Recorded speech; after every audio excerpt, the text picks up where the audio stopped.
This program was brought to you by Robin's Woodfire Barbecue and the Robin Salzar family.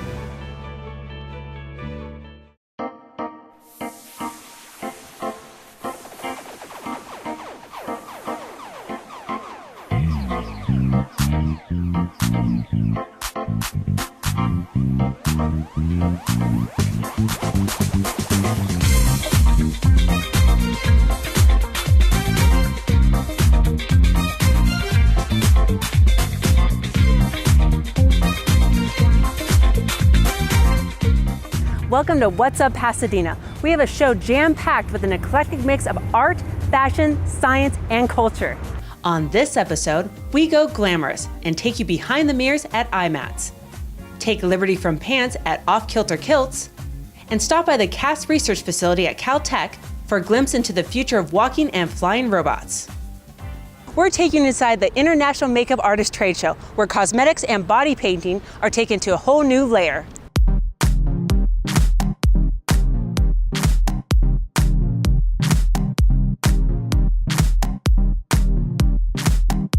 We're at the Pasadena Convention Center, which is where we've been doing the International Makeup Artist Trade Show, otherwise known as IMATS, for 20 years now. Our first year was in 1998, and we're still here.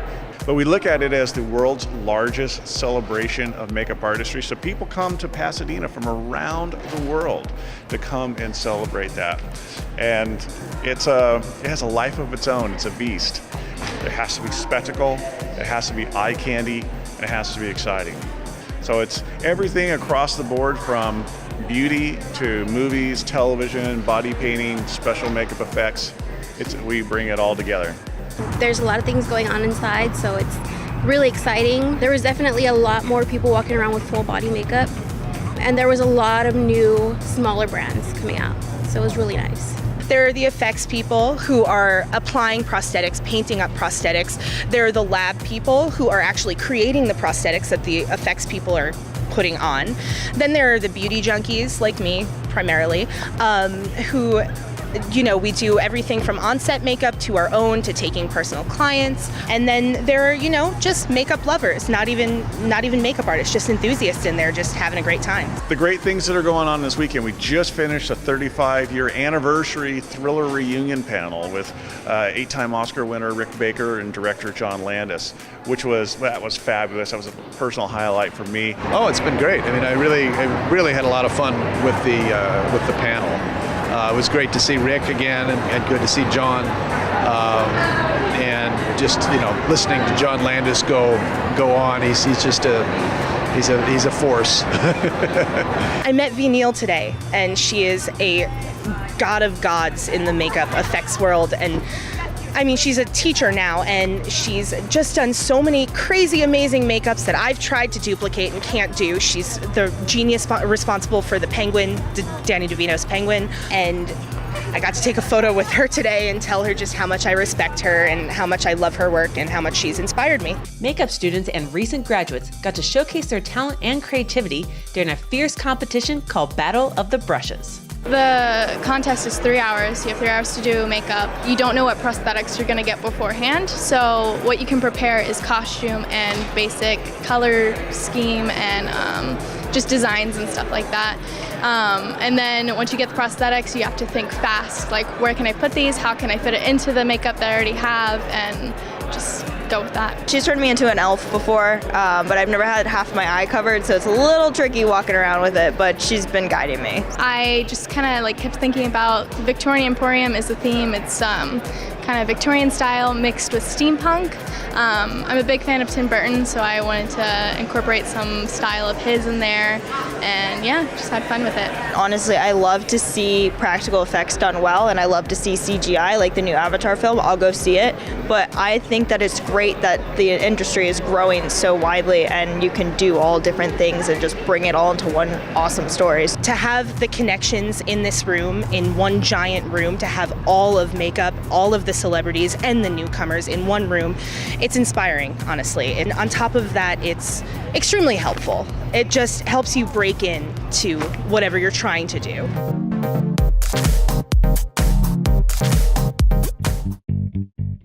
In January 1932, 500 college students enjoyed a snowfall so much that an epic snowball fight caused a traffic jam on Colorado Boulevard and the police had to be called. Maybe you can make retirement happen. After all, you made this vacation happen. Double points with every purchase? Cleverly merging promotions. I love it. Cross-referencing travel sites. And booking all your flights with those... Vouchers. I got us bumped. They were like, oh. But now they're like...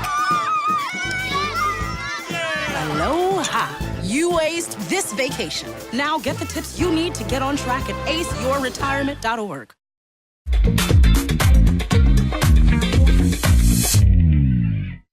Here at Off Kilter Kilts, pants are out and comfort is in. Off Kilter Kilts is the only multi-brand kilt store, modern kilt store that we know of in the country. We started in 2015, middle of the year. I was coming off of a 10-year career in textbook sales and just didn't want to do that anymore. So I decided I was going to open up a store, and it was, you know, what do I really love? What I love is kilts. And that it was a, you know, I got tired of buying my kilts online, so I wanted a place that I could try them on and I can compare brands and whatnot, and I couldn't find that place, so I decided it was going to be, that was going to be my next venture. I was going to open up a kilt store. It's been an amazing experience to just kind of open up kilts to more people. The marching call for Off Kilter Kilts is liberty from pants. In fact, the clan motto for our clan Off Kilter is Liberatio a braccia, liberty from pants in Latin. So much less than a, this is a Scottish thing or a Celtic thing, this is a comfort thing for us.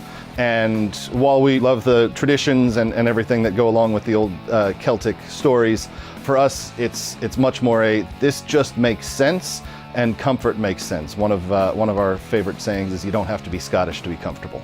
The traditional kilt grew out of a tunic-like garment in the late 1500s, early 1600s. Queen Elizabeth probably never saw a kilt herself, the first one. She was just at the leading edge of it when the first anthropological surveys of northern Scotland were reporting it.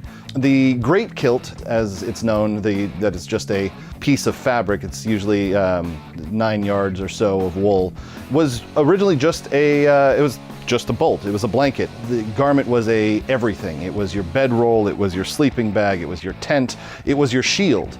The old saw that the Scots fought naked. They did, but that was because they wore a long tunic and then their kilts, and when you're getting ready for battle, you take the 9 yards of wool off that isn't going to help you move at all, and they would actually wrap it around their arm. 9 yards of wool around your arm will stop once or twice a broadsword. I wouldn't take a direct shot from it, but it will help. And then the tunic was too long to move around in quickly, so they would take that off as well. There's a little bit of psychological warfare, a 6-foot-tall, red-headed man running at you naked with a 6-foot-long broadsword. The story goes, we started wearing pants as a society when we started riding horses for work. Prior to that, what we would call an unbifurcated garment, either a skirt or a tunic or something, was the standard for men and women.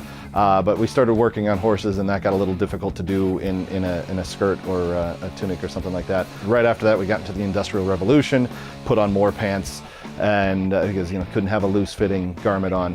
Now we're through with both of those. We don't ride horses every day for work, and most of us aren't working in front of machinery. So it's really what I like to consider it is just going back to the way that made sense. Even our cameraman, Jared, got into the spirit and had to give them a whirl.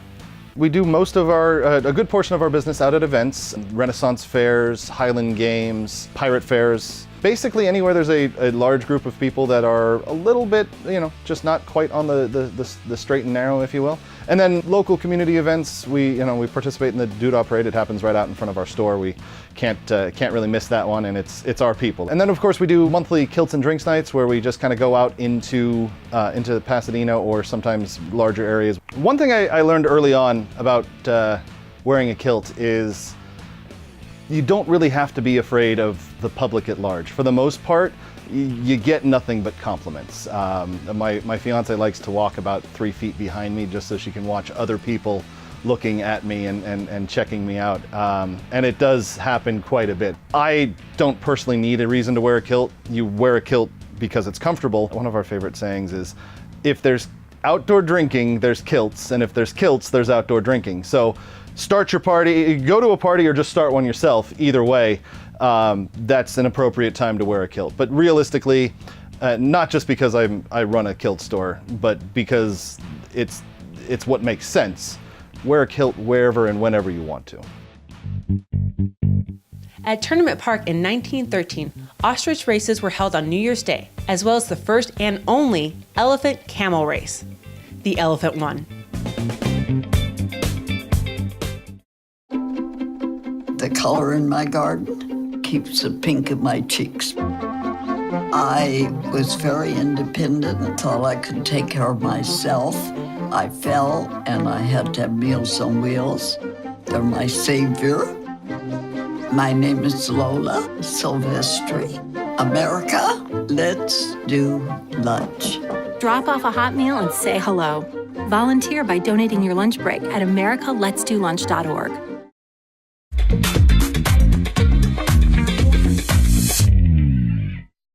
At Caltech, man and machine are working together at the new CAST research facility. The scientists, engineers, and students at this facility are hoping to bring the future of autonomous systems like walking robots and self-flying medical vehicles even closer to reality. CAST, Center for Autonomous Systems and Technology, is a facility where we test our artificial intelligence. We work on aerial vehicles, unmanned aerial vehicles in this facility. The CAST facility includes a space robotics lab, an advanced mobility lab, an assembly room, and an aerodrome, the tallest indoor drone arena of its kind at 41 feet high and covering more than 2,500 square feet. It has 48 cameras, I believe, that operate at 100 microns per second. So we're able to measure the movement of the vehicle very precisely.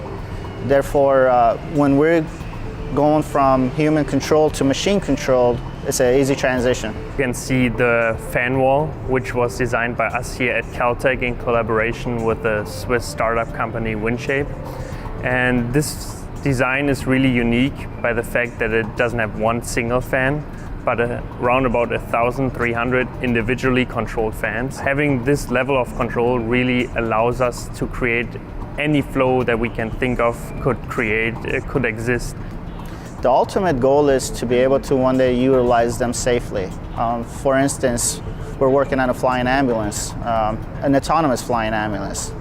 We could send this machine where it's too dangerous to send another human being, therefore save more lives.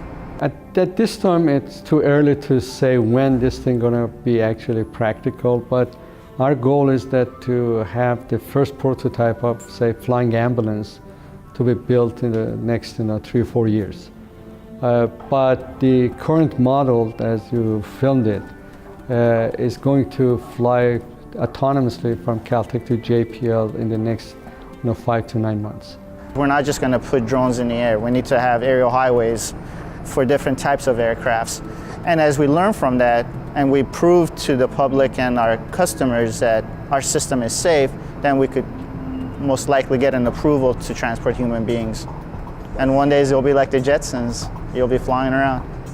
It's just a beginning for us. You walk in and you see classes of 30, 40 students that actually studying different robotic systems. They're flying drones around, or assembling drones, or assembling prosthetics, or working on the small satellites that they work together. So just watching the students and watching the researchers to work together, and hopefully eventually robots going to participate as partners in helping for us to do better science and better engineering. One of the first autonomous systems in the country, known as the Explorer-1, first satellite that US put in the orbit, actually came from Caltech and JPL collaborations. And that tradition still basically exists. Difference is that now we are dealing with much different technologies and challenges in the space and autonomous systems. Working in a facility like this, it's exciting because we're solving big problems. We are looking at solutions to the problems of autonomy and transportation, aerodynamics. So a lot of the robots that we deal with in our lab are semi-autonomous, and when I say semi-autonomous, what I mean is there's usually a human in some way controlling the robot.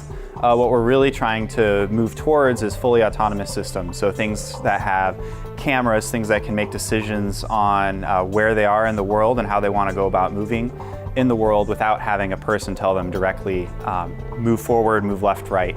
So something like the Cassie robot that we have right here, at the current moment is walking blind, so you see it has no cameras or anything like that. So what we're doing with the robot is essentially steering it. And when we say it's semi-autonomous, we mean that it can balance itself without any human intervention. So one of the things that we're working on with Cassie is being able to navigate non-trivial terrain, so meaning walking through things like sand or snow, and being able to sense when it's interacting with things that are deforming. So that completely changes the game with how you actually interact with the ground. I think this work is really important because this can enable people to have their life back and enable them to live the life that they want. And so there are only a couple other powered prosthetic devices, but this one is more efficient, and I think it is more efficient because we do so much math behind this, and understanding that math is what enables us to design this in an optimal fashion, and also then it gives us a baseline so that we can extend that math to achieve new behaviors so that the user can go on more terrains and have more freedom in their life. So on top is the iWalk adapter, which allows me to be strapped into the device and use it. Then here are the two motors that actuate the knee and ankle, and these are encoders. So those are sensors that are able to tell the motor's position and velocity, and that's what gives feedback to the system so it knows where it's at and what to do next. The motors are attached to gearboxes to give us the right amount of gear reduction so we can generate enough torque. And then the gearboxes also have these torsional springs, and these springs give the device compliance and also give energy recovery. Then down here are the motor controllers, and so these we purchase from a company and then we integrate our circuit boards into them, and so these control the motors, and they're connected to a microprocessor, and this is where we put our code to run the entire device. On the back here, there's this pulley system, and so this is what connects the motors to the gearbox. Down here, this is a passive ankle roll joint, so there are springs here and here to allow some motion in this direction to make it more compliant and comfortable for the user. And on the bottom is just a plastic hard foot with a sensor on the bottom that tells us when we're in contact with the ground and when we're not. We always have to try out new ideas, and so that's pretty much our daily lives, is coming up with how do we make these new ideas happen. I think just being in the field of robotics in general kind of gives you that feel, because we don't see robots moving around everywhere in our daily lives. And so being able to work on something that we imagine can be part of daily life in the future is amazing. We get to feel like we are helping the future happen. And so being here in CAST is gonna help that even more. Here's your events calendar for the month of March. I-5 Young Innovators Fair on March 3rd through 4th at Pasadena Convention Center. Celebrating Spring at Descanso Gardens on March 3rd through 31st. The 2018 Pasadena International Film Festival on March 7th through 15th at Lemley Playhouse 7. Art Night Pasadena on March 9th at various locations. Celebrating Women Afternoon Tea on March 11th at Jackie Robinson Community Center. Andrew W. Howard, Searching for Earth-like Planets, on March 14th at Beckman Auditorium. 2018 Sierra Madre Wisteria Festival on March 17th in downtown Sierra Madre. That's your events calendar for the month of March. Thanks for joining us on this episode of What's Up Pasadena. Hit us up on social media and visit us at pasadenamedia.org. See you next time.